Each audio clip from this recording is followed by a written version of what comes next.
हर रोज एक नई कहानी देखने के लिए चैनल को सब्सक्राइब करें और बेल आइकन दबाना ना भूलें। सुबह के 8 बज गए थे, पर अब तक रोशनी उठी नहीं थी। रोशनी अपने पति मोहन के साथ बेड पर सो रही थी।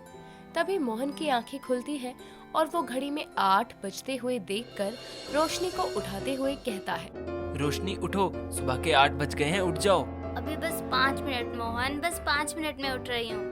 रोशनी, अगर माँ ऐसे देखेंगी ना तो फिर वो तुम पर चिल्लाएंगी और फिर एक बार घर में घमासान शुरू हो जाएगा। तुम्हारी माँ की तो आदत है चिल्लाने की। खैर मुझे क्या, अपनी माँ का नाम लेकर तुमने मेरी नींद खराब ही कर दी है। रोशनी बड़बड़ाते हुए उठती है और फ्रेश होने चली जाती है। थोड़ी देर के बाद जब मोहन और रोशनी नीचे हॉल में आते हैं, तब रोशनी की सास कुसुम रोशनी से कहती है, बहू ये क्या, सुबह के 9 बज गए हैं और तुम लोग अभी उठ कर आ रहे हो? मम्मी जी प्लीज आप अपना लेक्चर मत ही दो। और वैसे भी आज मोहन की छुट्टी है, इसलिए हम देर से उठे। हाँ बहू वो सब तो ठीक है, पर तू क्यों उठी लेट? मम्मी जी मैं आपको इस बात का जवाब देना जरूरी नहीं समझती हूँ। खैर बताओ क्या बनाना है, मैं अभी बना देती हूँ। बहू तो रहने ही दे, मैं तेरे इस खेल के रग रग से वाकिफ हूँ। मैंने सब कुछ बना दिया है, तू बस परोस दे, इतना तो कर ही सकती है ना। मम्मी जी मैं सब जानती हूँ कि आप कौन सा खेल मेरे साथ खेल रहे हैं, पर कोई बात नहीं, मैं भी आपकी ही बहू हूँ। आपको इस खेल में कैसे मात देनी है मैं बहुत अच्छे से जानती हूँ। रोशनी अब किचन में जाकर ब्रेकफास्ट लेकर बाहर टेबल पर रखती है और सभी को परोसती है। समय गुजरता है। समय के साथ दोनों सास बहू की नोक-झोंक यूं ही चालू रहती है। ऐसे ही एक दिन रोशनी अपनी सास से कहती है, मम्मी जी आज खाने में क्या बनेगा? बहू तू रहने ही दे, तुझसे कुछ नहीं बनेगा। क्यों मम्मी जी आप ऐसे क्यों बोल रही हो? आप कहना क्या चाहती हो कि मैं कुछ नहीं बना पाती हूँ? अरे आपसे ज्यादा अच्छा खाना बनाती हूँ मैं। भले ही तू अच्छा बनाती होगी, पर मुझसे अच्छा नहीं बना सकती। और मेरे बेटे को मेरे हाथ का ही खाना अच्छा लगता है। तू देखना मैं अपने बेटे के लिए खाना बनाकर उसे खिलाऊंगी और वो भी मेरे हाथों के खाने की तारीफ करेगा। अच्छा जी ये बात है, तो अब आप देखना मोहन जी को कैसे मेरे हाथों का खाना पसंद आता है। इस तरह दोनों सास बहू में शर्त लग जाती है और दोनों ही सास बहू मोहन के लिए खाना बनाने लगती है। रात को मोहन घर आता है, तब कुसुम और रोशनी दोनों ही अपने हाथों द्वारा बनाया गया खाना मोहन के आगे परोसती है और कहती है, मोहन जी ये देखिए, ये खाना मैंने बनाया है, जरा टेस्ट करके बताइए कैसा बना है। अरे ऐसे कैसे, पहले मेरा बेटा मेरे हाथ का खाना टेस्ट करेगा, उसके बाद ही वो कुछ बताएगा। आपका नहीं मेरा। दोनों सास बहू आपस में लड़ने लगती है। उन दोनों को लड़ते हुए देखकर मोहन कहता है, माँ रोशनी बस करो, तुम दोनों को लड़ने का एक बहाना चाहिए। अरे जानू ये लड़ाई नहीं है, बल्कि हमने शर्त लगाई है कि आपको हमारा खाना पसंद आएगा या नहीं। क्या इसका मतलब ये हुआ कि तुम दोनों की शर्त मेरे जजमेंट से होनी है? हाँ हे भगवान, मैं कहाँ फंस गया। कहीं नहीं फंसे हो आप। अब जल्दी से खाना खाओ और बताओ हमें, क्यों मम्मी जी? और नहीं तो क्या, वैसे भी हमने बहुत मेहनत की है ये सब कुछ बनाने में। उन दोनों की बात सुनकर मोहन सर पर हाथ रख लेता है और थोड़ी देर बाद खाना खाकर अपने कमरे में चला जाता है। मोहन कमरे में जाने के बाद वो दोनों एक बार फिर से मोहन के पास जाती है और उससे कहती है, मोहन जी आपने बताया नहीं, सबसे अच्छा खाना किसके हाथ का था, मम्मी जी के हाथ का या मेरे? हाँ बेटा तूने बताया नहीं। अरे आखिर अपनी माँ और पत्नी का जजमेंट तो कर दे। माँ रोशनी, आप दोनों ने ही अच्छा खाना बनाया था और मुझे आप दोनों के ही हाथ का खाना बहुत अच्छा लगता है। अरे हमें तो वो पता ही है, तुझे हम दोनों के हाथ का सब कुछ अच्छा लगता है, पर अब हमने इतनी मेहनत की है तो इसका जवाब दे दे। माँ मैं कोई इंडियन आइडल का जज नहीं हूँ जो आप दोनों के खाने को जज करता रहूँ। देख बेटा तू जज बन या मत बन, पर तुझे हमारा जज बनना ही होगा। माँ मैं आप दोनों के खाने को जज करके आपको मुंबई के शेफ किचन में तो नहीं भेज दूंगा ना, इसीलिए प्लीज अब मुझे सोने दो। नहीं आप पहले बताओ कि कौन जीता है, तभी हम दोनों सास बहू आपको सोने देंगे। आप दोनों ही जीते हो, अब जाओ और मुझे सोने दो, ऑफिस भी जाना है कल। मोहन अपनी बात पूरी करता है और सो जाता है, तो वहीं कुसुम भी अपने कमरे में जाकर सो जाती है। समय यूं ही गुजरता है और एक दिन जब कुसुम बाजार से अपने घर आ रही थी, तब उसे एक पोस्टर दिखाई देता है, सास बहू का खेल। ये देखकर कुसुम खुद से कहती है, अरे ये तो सास बहू का खेल दिख रहा है। इसका मतलब ये है कि हमारे छोटे से मोहल्ले में सास बहू का कोई खेल होगा जिसमें सास बहू हिस्सा लेंगे। मैं भी जाकर रोशनी को बताती हूँ। कुसुम खुद से बात करने के बाद सीधा अपने घर आती है और अपनी बहू को सारी बात बताती है। ये बात सुनने के बाद रोशनी अपनी सास को कहती है, मम्मी जी, इस सास बहू के खेल में अब हम दोनों ही जीतेंगे, क्योंकि हम अलग अलग नहीं, एक होकर खेलेंगे। समझ गई ना आप? रोशनी बहू, पर ऐसा कैसे हो सकता है? हम दोनों एक दूसरे के अपोजिट हैं। हम दोनों एक दूसरे के साथ कैसे खेल सकते हैं? मम्मी जी, दुश्मनों का दुश्मन दोस्त होता है। ठीक उसी तरह हम दोनों भी कभी कभार एक दूसरे के दुश्मन बन जाते हैं। इसलिए हम दोनों मिलकर इस सास बहू के खेल को खेलेंगे। वैसे ये कंपटीशन है कब, और आपने इस कंपटीशन में नाम दर्ज करवाया या नहीं? बहू, वैसे मैंने इस कंपटीशन में अपना नाम तो दर्ज नहीं करवाया, लेकिन अगले 2 दिन बाद ही कंपटीशन जरूर है। ऐसा करते हैं, आज के आज ही इस कंपटीशन में अपना नाम दर्ज करवा देते हैं।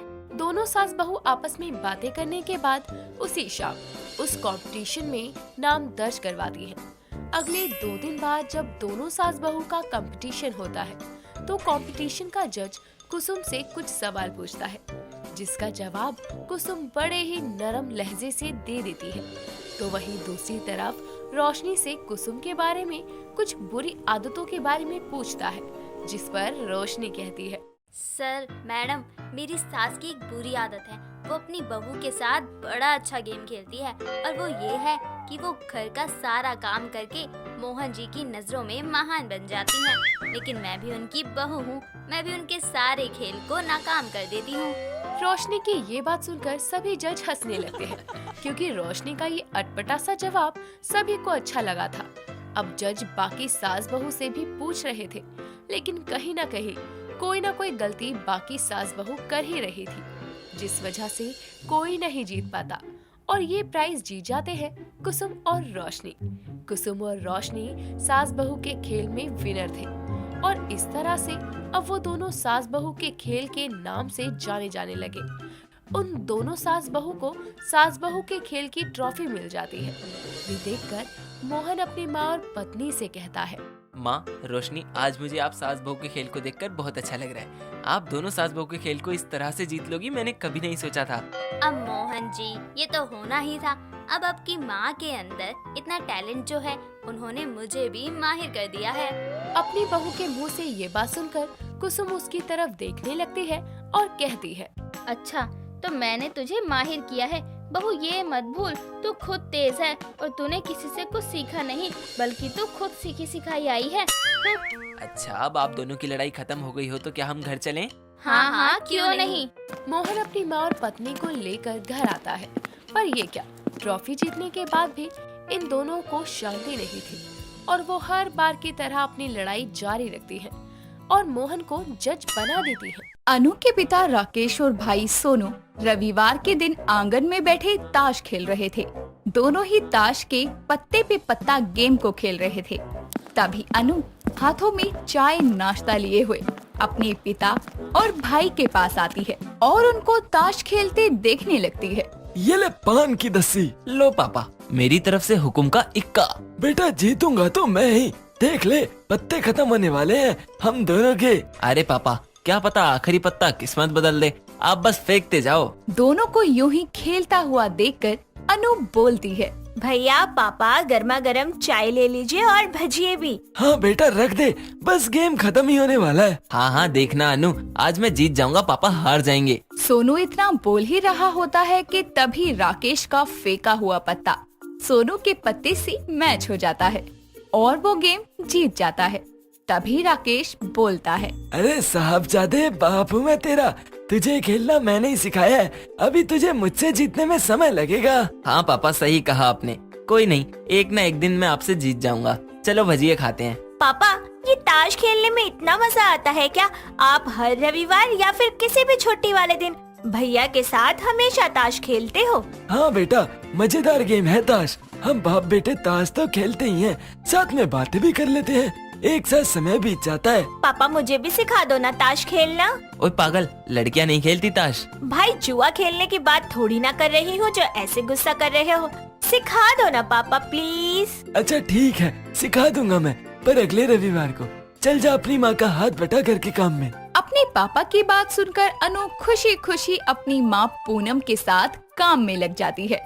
दिन गुजरते जाते हैं और फिर से रविवार का दिन आता है। घर का काम खत्म करने के बाद अनु हाथ में ताश की गड्डी लिए हुए अपने पापा और भाई के पास जाकर कहती है, पापा आज मुझे आप ताश खेलना सिखाओगे, आपको याद है ना? याद है। आ बैठ, देख बताता हूँ कैसे खेलते हैं। हाँ पापा सिखा दो, फिर देखना मैं आपको भी हरा दूंगी। ओहो, ठंडे पानी से मुंह धो। पापा को आज तक मैं तो हरा नहीं पाया हूँ, तू क्या हरा पाएगी? तुम हो भाई और मैं हूँ। चलो पापा बिना टाइम खराब किए मुझे ताश खेलना सिखा दो। इतना कहकर अनु राकेश के हाथों में ताश की गड्डी देती है, जिसके बाद राकेश अपनी बेटी को ताश में खेली जाने वाली पत्ते पे पत्ता, रम्मी, 3 पत्ती, काउंटिंग आदि सारे गेम सिखाता है। ऐसे ही वक्त गुजरता है। अब हर रविवार को राकेश और सोनू के साथ अनु भी ताश खेलने लगती है और धीरे धीरे वो ताश खेलने में इतना ज्यादा माहिर हो जाती है कि एक दिन वो अपने भाई और पापा के साथ बैठकर ताश खेल रही होती है।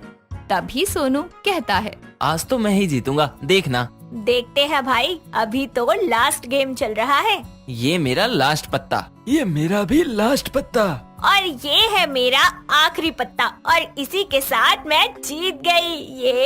ये मजा आ गया, लगातार तीसरी बार हराया है मैंने आपको। हाँ बेटा, तू तो ताश खेलने में मुझसे भी माहिर हो गई, पर बेटा जरूरत से ज्यादा नहीं खेलना है। ओके पापा, जैसा आप कहो। ऐसे ही वक्त गुजरता जाता है और अनु की शादी कुंदन नाम के एक भले लड़के से होती है। शादी के बाद अनु अपने ससुराल की सभी जिम्मेदारियों को अच्छे से संभालती है। ऐसे ही एक दिन कुंदन अपने कमरे में बैठा आराम से फोन में रमी खेल रहा होता है। तभी वहाँ पर अनु आकर कहती है, सुने मेरे साथ मार्केट चलिए ना, घर का कुछ जरूरी सामान लाना है। चलते हैं, अभी मुझे गेम पूरा करने दो। अरे गेम बाद में खेल लेना, चलो ना मेरे साथ। यार रुक जाओ ना, बहुत मस्त दाव लग रहा है। ओहो, ऐसा भी कौन सा गेम खेल रहे हो, बताना मुझे। रम्मी खेल रहा हूँ यार। क्या रम्मी? सच में? सच में, ये देखो। अरे वाह, मुझे भी आता है रम्मी खेलना, मुझे तो कोई हरा भी नहीं सकता। ओह अच्छा, ये बात है। मैडम शायद आपको पता नहीं है, मैं रम्मी का कितना बेस्ट प्लेयर हूँ। होंगे आप बेस्ट, लेकिन अभी तक आप मुझसे नहीं मिले थे। ताश की बहुत बड़ी प्लेयर और विनर हूँ मैं। ये बात है तो चलो फिर एक एक गेम हो जाए। पर फोन में नहीं, मैनुअल खेलना होगा ताश के पत्तों से। ओके ठीक है, जैसा तुम चाहो, जीतना तो मैंने ही है। इतना कहकर कुंदन अलमारी में रखी हुई ताश की गड्डी निकाल कर लाता है, जिसके बाद अनु और कुंदन दोनों बेड पर आराम से बैठ जाते हैं। तभी अनु ताश की गड्डी के पत्ते आगे पीछे करके उन्हें अच्छे से मिक्स करती है और फिर दोनों पति पत्नी रमी खेलना शुरू करते हैं और पहली बारी शुरू होती है। अनु और कुंदन दोनों ही ध्यान लगाकर अपने पत्तों को देखने लगते हैं और बारी चलना शुरू करते हैं।